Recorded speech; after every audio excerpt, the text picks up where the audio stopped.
Tout savoir en 60 minutes. Voici En 60 minutes avec Céline Lebel. Cette semaine, en 60 minutes, Céline reçoit un passionné de géopolitique. Et il fait tout ça par lui-même. Voici l'invité de Céline. Aujourd'hui, Jean-Claude Pomerleau, en 60 minutes. Bonsoir, bienvenue à En 60 minutes. Merci d'avoir accepté mon invitation. Ça me fait plaisir, d'autant plus que toi, tu étais une fan de Radio Infocité, puis à un moment donné, tu as décidé de t'impliquer. Alors donc, si tout le monde s'impliquerait comme toi, là, ça changerait bien des choses. Hein? D'ailleurs, la première question que j'ai posée, ça a été à toi et M. Lehé, lors d'une émission Point de bascule. Je vous demandais bien concrètement de m'expliquer qu'est-ce qui se passerait avec les pensions le lendemain si on était indépendant. Qu'est-ce que tu m'avais répondu? T'en souviens-tu? Non, je m'en souviens pas de... T'as dit ça, il n'y a rien qui changerait. Ben non, parce que là, tu repatries tes moyens financiers. Là, exactement. Qu'est-ce que tu fais? Toi, tu fais des recherches, hein? Je suis plongé là-dedans depuis 10 ans. Oui?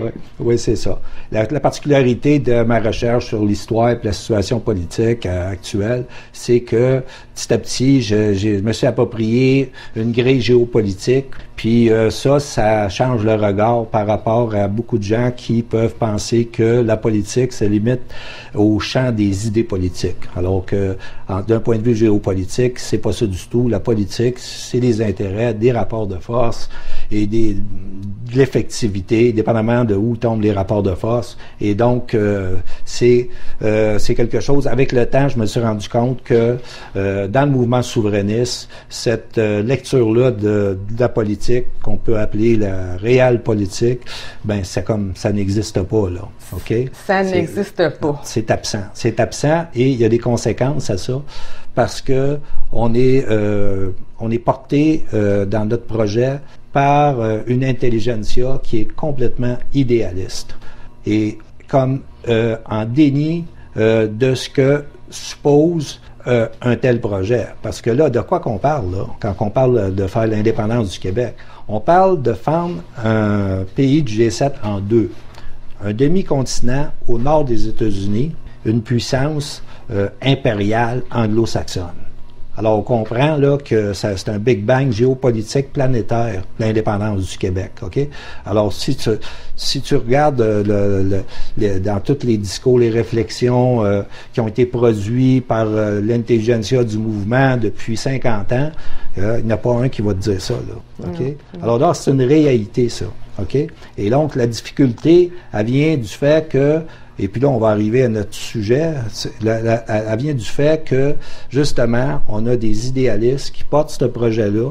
Et la réalité, c'est que la population sent de plus en plus, depuis, je dirais, 1995, que le cadre stratégique qu'on propose pour arriver à la réalisation de l'indépendance ne passe pas le test de la réalité. Alors donc, le mouvement souverainiste, il est face à un défi qui est très simple, qui est le défi du réel. Et présentement, on parlait avant de la situation actuelle, on est dans une campagne électorale, on a une dizaine de jours de fait, là, au moment où ça va être diffusé, et puis on comprend que le mouvement souverainiste qui est porté par des partis, eh bien, il s'effondre. Le mouvement souverainiste est en train de s'effondrer. Oui, c'est ça. Mais c'est pas la quête d'une nation vers son affranchissement. C'est juste la façon, le cadre stratégique qui est proposé pour y parvenir, qui pose un problème pour cette nation-là. OK? Alors donc, c'est une nation, faut pas oublier, là, c'est une nation qui a 400 ans d'histoire et qui a eu la plus grande partie du parcours-là avec un vent contraire, OK? Avec des forces assimilatrices qui visent à éteindre cette nation-là pour en faire un groupe ethnique dans le beau grand Canada. Et puis donc, ils ont un instinct, là, OK? Puis c'est un instinct profond, puis c'est l'instinct qui parle. Et puis là, on peut arriver à la situation actuelle, cette campagne électorale-là, qui est comme une fin de parcours avec le cadre stratégique qui a été proposé depuis une cinquantaine d'années, OK? Là où la population ne suit plus du tout, et puis que peu importe la qualité des politiciens, l'intérêt des programmes, je dirais aussi la qualité de l'équipe, comme du Parti québécois, ils sont pas là. Ils sont pas là. Et là, le problème qui s'est posé, c'est que la proposition souverainiste ou indépendantiste qui a été mise sur la table depuis ce temps-là, que les gens se sont divisés parce que ça a crispé les gens. Ils ne voulaient pas suivre un pari comme ça avec des idéalistes. Tu sais, tu vas aller au front tu vas aller au front avec des scouts. OK? Puis là, tu joues ta vie. C'est ça. OK? Grosso modo, là, c'est ça l'instinct profond de cette nation-là. Là. Ils n'ont vu d'autres, là. OK? Alors donc, ils veulent pas y aller. Et donc, les libéraux, au moment où la Parti québécois est la référence, l'alternative du pouvoir, les libéraux, ils ont juste à ajuster référendum, puis peu importe que c'est un parti qui est le plus corrompu de notre histoire, il demeure au pouvoir. Tout le monde met son Alors, ce qui change, c'est que il y a un autre choix qui est apparu, qui est la CAQ. OK? Et la CAQ, les gens, avec le temps, là, les libéraux, là, il y a un réflexe là, de dire, en tout cas dans la population francophone, on ne veut plus les avoir. C'est ça. Okay? Il faut les sortir. Et donc, dans ce contexte-là, OK, où est-ce qu'il faut les sortir du pouvoir, là, la division du vote qui dure depuis un bon moment déjà, OK, les francophones divisés sur des propositions d'idées, le Parti québécois ou la CAQ ou Québec solidaire qui est un allié objectif des libéraux puis des fédéraux, là, c'est assez clair. Et donc là, eux autres, ils vont apparaître, un choix où on va pas les dramatiser dans une aventure, OK, qui est proposé par des idéalistes. OK? Non. Alors donc là, qu'est-ce qu'ils ont? Ils ont un parti qui vient puis qui leur dit l'identité, oui, c'est important, voici ce qu'on va faire, une charte des valeurs, voici ce qu'on va faire, l'immigration, ils pèsent sur des boutons là qui résonnent profondément pour cette nation-là. Fait que ce qui est arrivé, c'est que le Parti québécois, pour prendre un choix pour éliminer les libéraux du pouvoir, tu sais, le Parti québécois représentait encore un choix, sauf que la CAQ arrivait à égalité, puis c'est dans ce contexte-là qu'arrive l'implosion du Bloc. Ça n'a pas aidé là, pour dire, donner une crédibilité à ce mouvement-là. Là. OK, c'est comme... pourquoi qu'ils se déchirent entre eux, là, tu sais, je veux dire... C'est parce qu'on s'était retrouvé dans un cul-de-sac, oui, c'est ça, c'est que là, on voit... On cherche le coupable. Ben oui, mais tu comprends, on est dans un cul-de-sac, c'est assez clair, OK? Puis ça dépend pas de la qualité du chef, comme on peut donner l'exemple en 2011. Gilles Duceppe, il m'a donné 44 députés. Le même chef, il n'a pas fait de gaffe, il y a 2 députés. OK? Il y a quelque chose qui a changé qui n'est pas lui, là. C'est ça. C'est pareil pour dire pour le Parti québécois. Tu sais, ceux qui me disent que oui, si on avait parlé plus d'indépendance, là, tu serais juste descendu plus vite. OK? C'est juste ça, là. OK? Pourquoi? Parce que, je le dis depuis le début, le cadre stratégique qui est proposé pour réaliser cette indépendance-là, il est complètement déconnecté de la réalité. Et puis la réalité, c'est un rapport de force, et puis avec Ottawa, puis c'est une doctrine d'État. Ben oui, mais c'est parce que c'est quoi la souveraineté, OK? Ouais. C'est pas un pays rêvé pour faire de la politique progressiste, là. C'est ça. OK? C'est un changement de statut d'un État. C'est ça que c'est, la souveraineté. Mais personne ne parle d'État. Ben non, personne ne parle d'État, puis on va y revenir, parce que on est dans un cul-de-sac. Oui. Il y a quelque part, le GPS n'a pas marché, c'était dans le champ. Oui. OK? Là, on revient pour dire où est l'erreur. Oui. L'erreur historique. J'ai fait regarde, je vais te le montrer. J'ai fait ça avec mon ami Christian Rivard. Oui. C'est l'erreur historique du mouvement souverainiste. Donc, de quoi on parle là? C'était à Nomos TV, OK? Oui. Géopolitique 101, c'est un volet que je fais là-bas. Oui. Parce que moi, toutes les lectures que je fais, c'est à partir de la discipline de la géopolitique, parce qu'on est dans les affaires d'État. Oui. Le monde ne comprenne pas. Tu poses la question, où est l'État, où est l'État? Oui. Ben oui, l'État n'est pas là, là. Tu sais. C'est ça. Tu me dis, Oui. on va changer le statut de l'État et tu n'as aucune référence à l'État. Non, personne. Tu as une doctrine d'État, stratégie d'État, etc. Ça n'existe pas, là. Non, OK? non. C'est un pays rêvé qu'on obtient après avoir fait des concours d'oratoire. C'est ça. Et puis là, on a gagné, on a un bout de papier de plus dans le comptage. Puis là, whoop, le pays arrive. Tu comprends? Le pays, il est là. Ça fait 400 ans qu'on le bâtit. C'est le contrôle effectif du territoire qui nous échappe. C'est-à-dire, tu disais que la souveraineté, l'indépendance, c'est une somme. Oui, c'est une somme. C'est parce que, tu sais, je veux dire, puis là, ça. on va arriver à l'État, OK? C'est où qu'est arrivée l'erreur historique? L'erreur historique est arrivée au moment où on a l'édification d'un État au Québec, OK? Ouais. Alors donc, cet État-là est apparu comme proposition stratégique concrète avec Lionel Groulx en 1937, quand il dit « l'État français, nous le voulons, nous l'aurons », et il n'a pas juste dit une phrase creuse, il a dit « ça nous prend des élites économiques ». Ça prend des partis politiques au Québec qui n'ont aucun lien avec les partis fédéraux, parce que c'était toutes des succursales des partis fédéraux avant. Ça prend l'autonomie. Il dit « ça va prendre 50 ans avant d'arriver à l'État du Québec ». OK? Alors donc, il promet ça, et là, après ça, c'est Duplessis qui prend le pouvoir de 1944 à 1959, puis Duplessis, OK, il va se battre comme un chien enragé pour l'autonomie. Ça, c'est la première affaire. Bâtir l'autonomie qui, après ça, on va voir, c'est ce qui mène à la capacité d'avoir un droit à l'autodétermination. OK?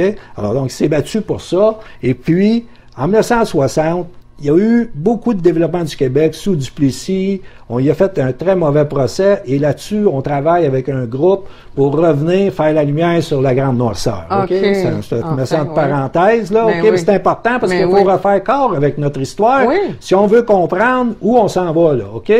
Comme disait Lionel Groulx, celui qui porte l'histoire porte l'avenir. Oui, oui. OK?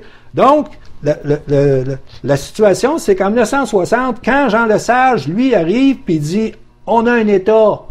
L'État n'est pas né dans la nuit, là. Non, OK? c'est ça, C'est qu'il y avait une somme, Oui. c'est ça ta question? Oui. Il y avait une somme d'investissement qui faisait que le Québec, avec une population jeune, avec pas de dette, avec le développement, OK? Les assises. Oui, on avait placé les assises de l'État, et puis là-dedans, l'Église de Rome, les institutions, ils ont fait comme un peu l'armature de l'État pendant une grande période. Et là, arrive 1960. Et là, qu'est-ce qui se passe? C'est que cette nation-là, qui était dans l'assise de la religion, en réalité l'armature de l'État, qui portait la cohésion nationale Oui. et défendait le français comme une Oui. cause sacrée. OK? Oui. Là, cette population-là va aller s'investir dans un État séculier, OK?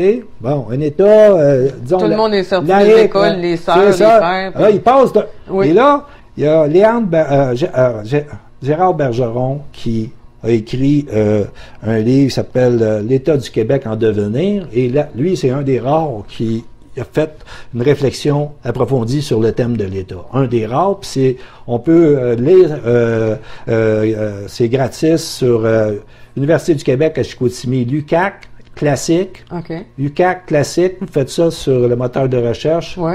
Gérard Bergeron, vous avez accès à ses livres, Petit traité de l'État et celui-là, L'État du Québec en devenir. Et il dit là-dedans, Oui. OK? Il dit, en 1960, on est passé d'un nationaliste culturel à un nationaliste étatique. Parce que là, on va être porté par un État là, qui prend un sens concret, là, OK? Jean Lesage, l'État du Québec, ne parlait jamais de la province, C'est ça. OK? Ouais. Il dit, et donc, il dit, à ce moment-là, l'État du Québec devient ce qu'il fait. C'est Gérard Bergeron, devient ce qu'il fait. L'État pose des actes, puis il devient ce qu'il fait. Tu comprends? On est dans l'édification de l'État, là, ça devient clair, OK? Ouais. Parce que la somme d'investissement nous a emmenés là. Ouais. Et là, en devenant ce qu'il fait, il rentre en compétition, il se dresse contre l'État fédéral. Ah bon? Donc, là, tu es dans le game. OK? C'est-à-dire un État qui se dresse contre un autre, OK? Puis pour échapper à sa domination sur son territoire. Les sortir de nos compétences sur notre territoire. OK?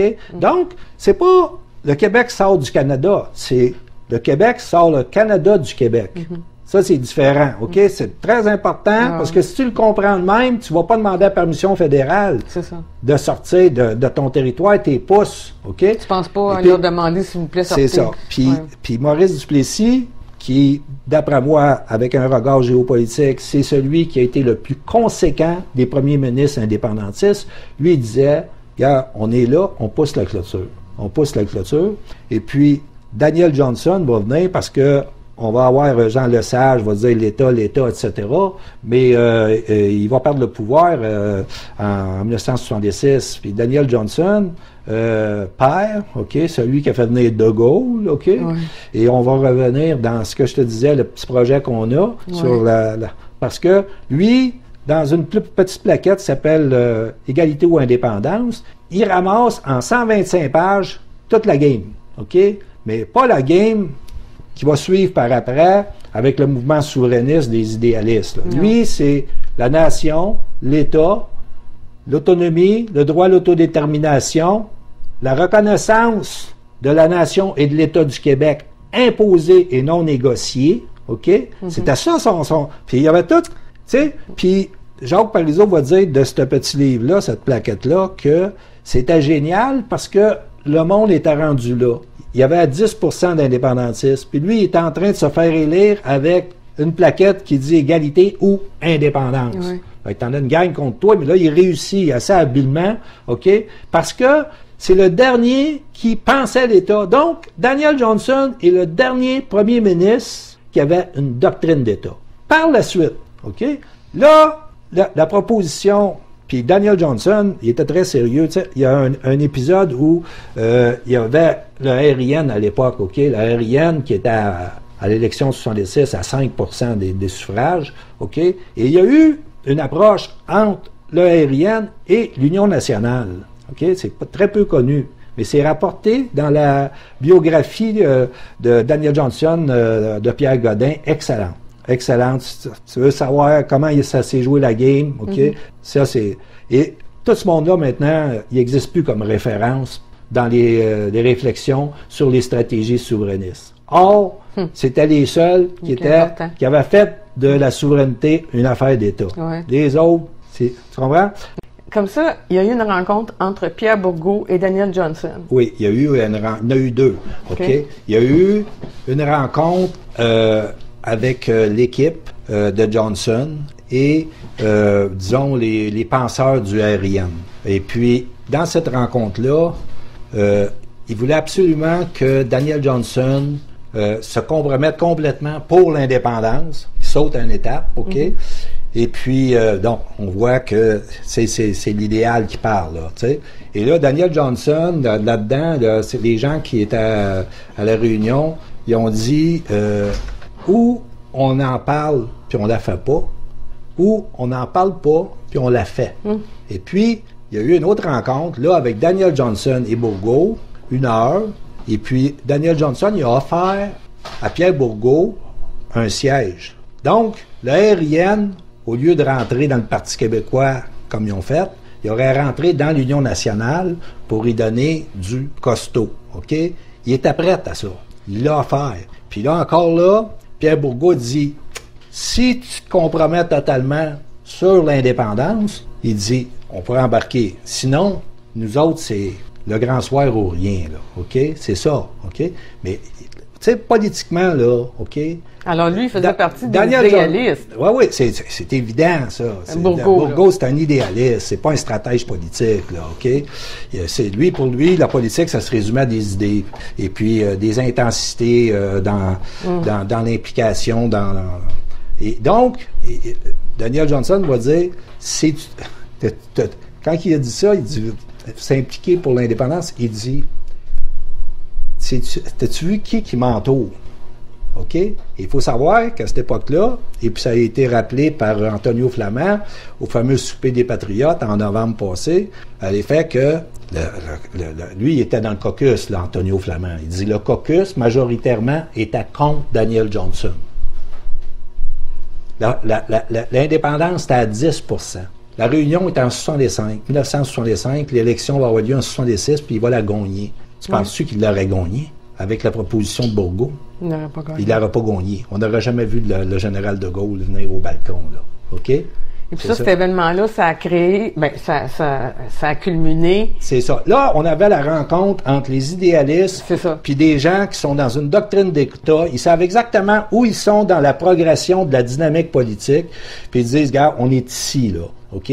Là, on va provoquer le fédéral pour les amener à dire, reconnaissez-vous les deux peuples fondateurs, nous sommes une nation, un État. OK? Et c'est ça qu'il disait dans la plaquette, Daniel Johnson. Il dit, notre problème, c'est qu'on nous refuse le titre de nation.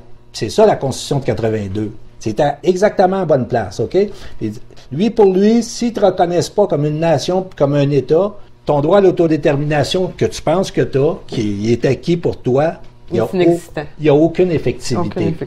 Tu comprends? Et on n'a pas dépassé cette étape-là. On est encore là-dedans. Au contraire, on a régressé. C'est ça. OK? On a régressé, on n'a pas arrêté de régresser. Et puis les gens se disent, oui, mais en 1995, on était à quelques voix. Tu comprends-tu? Ils sont dans les bouts de papier, là. Tu sais, ils sont pas en géopolitique, là. OK? Et de l'autre côté, on l'a su par après, entre autres dans 2 livres qui ont été publiés, de Shawinigan Fox et puis de Iron Man, OK? C'est les déclarations des acteurs politiques dans l'État canadien qui disent il n'y aurait jamais eu de reconnaissance d'un oui gagnant. OK? Donc, tu étais dans un rapport de force direct. Et là, en même temps, et ça arrive à janvier 96 parce que là,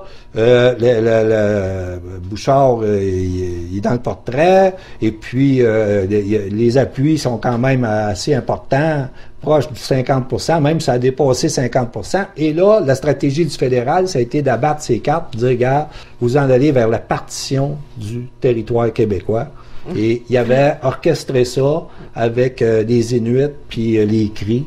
Et puis, puis là, ça a été un choc de réalité parce que ça n'a pas fait partie des débats parce que les souverainistes se sont dit oui, mais on a une étude de 4 experts internationaux qui nous disent que ça ne peut pas se faire. OK? Tu réclames tes droits en position de faiblesse. Tu les exerces en position de force. Tu comprends? Oui, oui. C'est ça. Donc, en 95, l'idée qu'on pouvait, on est à 2 doigts d'un pays, là, OK? Le pays. C'est pas le petit point quelques pourcents. C'est ça. Parce que la réalité, c'est que pour arriver à un changement de statut, il y a 2 conditions à remplir, OK? C'est que faut t'imposer ta décision sur ton territoire, OK? Tu exerces la compétence d'un État souverain là, OK? Et tu te fais reconnaître à l'international, et ça suppose un rapport de force favorable vis-à-vis ceux qui s'y opposent. Oui, okay? Exactement. Et ce rapport de force-là, en 95, ils ne savaient même pas qu'ils étaient dans un rapport de force, tu sais. On comprend? Fait que, quand arrivent les menaces de partition, tout ça, là, ça rentre dans la conscience collective.